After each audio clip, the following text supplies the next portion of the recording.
नमस्कार। कभी सोचा है कि अगर किसी के घर का कोई पुराना पेड़ बीच सड़क पर गिरने को हो या पास की फैक्ट्री से लगातार जहरीला धुआं निकल रहा हो, तो क्या किया जा सकता है? आज हम सार्वजनिक समस्याओं से निपटने वाले एक बहुत ही दमदार कानूनी हथियार धारा 152 टू को समझने वाले हैं।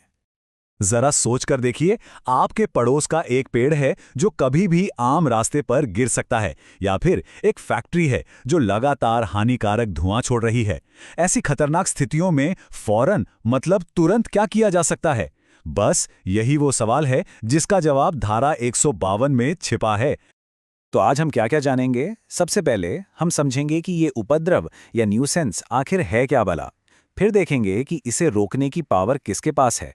इसके बाद हम जानेंगे कि ये कानून असल में काम कैसे करता है और आखिर में इसकी असली ताकत और उसकी सीमाओं को भी परखेंगे। चलिए शुरू करते हैं। तो चलिए हमारे पहले पड़ाव से शुरू करते हैं, हमारे आसपास का उपद्रव। मतलब असल में समस्या है क्या? तो ये पब्लिक न्यूसेंस होता क्या है? देखिए, आसान भाषा में कहें तो ये कोई भी ऐसी चीज है जो पूरे समाज के लिए मतलब आम जनता के लिए खतरा या बहुत बड़ी परेशानी पैदा करे। जैसे कोई आधी गिरी हुई खतरनाक बिल्डिंग हो, जहरीला धुआं हो या सड़क पर कोई ऐसी रुकावट डाल दे जिससे सबको दिक्कत हो। ये कानून ऐसी ही अर्जेंट समस्याओं को तुरंत हल करने के लिए है। इस कानून का सिर्फ और सिर्फ एक ही मकसद है, समाज के लिए जो भी खतरा है उसे तेजी से हटाना, ताकि शांति और व्यवस्था बनी रहे। इसे आप एक तरह का इमरजेंसी रिस्पॉन्स टूल समझ सकते हैं, जो समुदाय की सुरक्षा के लिए फौरन हरकत में आता है। अच्छा, तो सवाल ये उठता है कि ये ताकत, ये पावर है किसके हाथ में? कौन इसे इस्तेमाल कर सकता है? चलिए हमारे दूसरे पड़ाव पर चलते हैं, मजिस्ट्रेट का अधिकार। तो ये शक्ति है किसके पास? ये जिला मजिस्ट्रेट, सब डिविजनल मजिस्ट्रेट जैसे बड़े अधिकारियों के पास होती है। ये वही लोग हैं जो हमारे इलाके में कानून और व्यवस्था बनाए रखने के जिम्मेदार होते हैं। अब एक्शन शुरू कैसे होता है? किसी पुलिस रिपोर्ट पर या किसी और जानकारी के आधार पर। लेकिन यहाँ एक बहुत ज़रूरी बात है, मजिस्ट्रेट बस सुनकर ही कोई आदेश नहीं दे सकते। उन्हें पहले सबूतों की जांच करनी होती है। ये पक्का करना होता है कि खतरा वाकई में असली है और अर्जेंट है।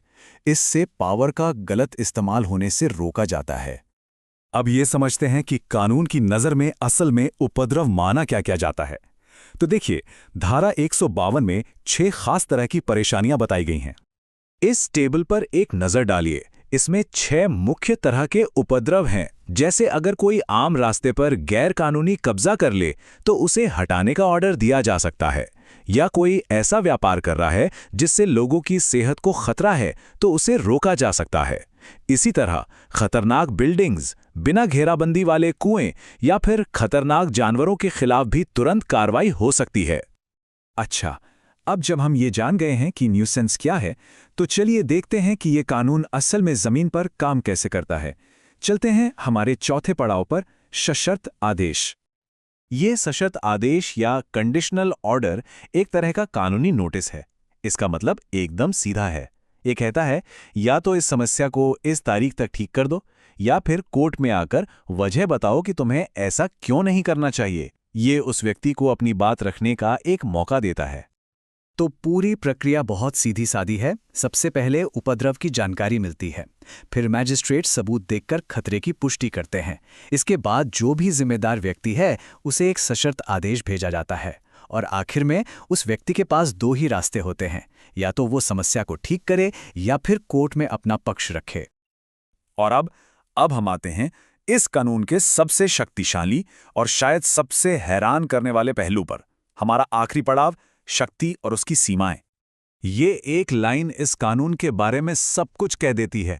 इसका मतलब है कि ये धारा असाधारण शक्तियां देती हैं, जिनका इस्तेमाल तब होता है जब मामला इतना जरूरी हो कि आम कानून का इंतजार करना मुमकिन न हो। तो सीधी सी बात है, ये कानून सिर्फ इमरजेंसी के लिए है।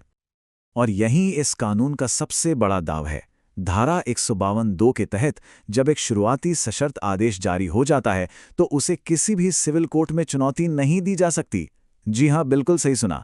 इसका मतलब है सुरक्षा पहले, कानूनी लड़ाई बाद में।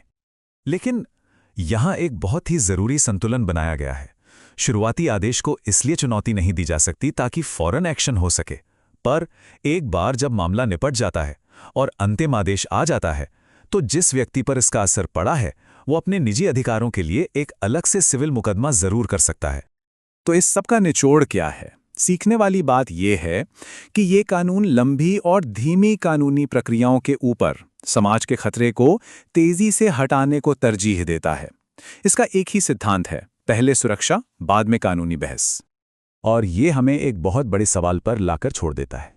जब तत्काल सार्वजनिक सुरक्षा दांव पर लगी हो तो एक समाज को तेज प्रशासनिक कार्रवाई और किसी एक व्यक्ति के निजी संपत्ति के अधिकारों के बीच सही संतुलन कैसे बनाना चाहिए?